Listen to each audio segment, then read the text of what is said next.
आशा की किरण।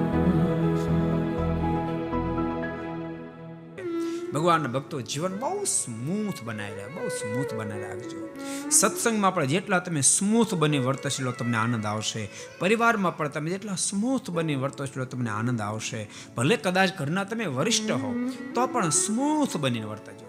ન તો યાદ રાખજો, તમે સ્મૂથ નહીં બની રહો તો જ્યાં સુધી તમારી સત્તા હશે 40-45 ગ્રસ્થ આશ્રમ 50 સત્તાનો વિરામ. પછી જો તમે સ્મૂથ બનીને વર્ત્યા હોવ તો તમારા સંતાનો તમારી સામે ફરેડ થઈને સામે આવશે. પોતાના મમ્મી પપ્પાની પૂર્ણ અમન્ય જાળવી અહીંયા બોન્ડ થયેલા છોકરાઓ પણ ખૂબ ડાયરી રીતે વર્તે છે.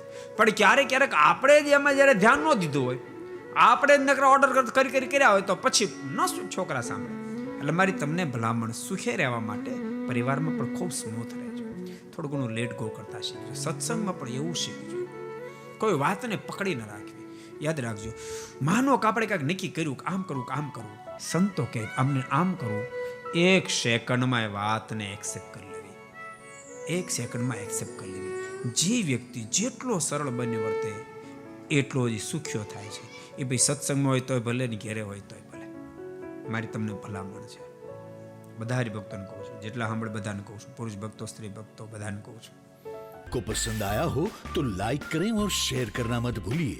सब्सक्राइब करें सरदार कथा चैनल को और बेल आइकॉन पर क्लिक करना मत भूलिए लेटेस्ट वीडियो सबसे पहले पाने के लिए.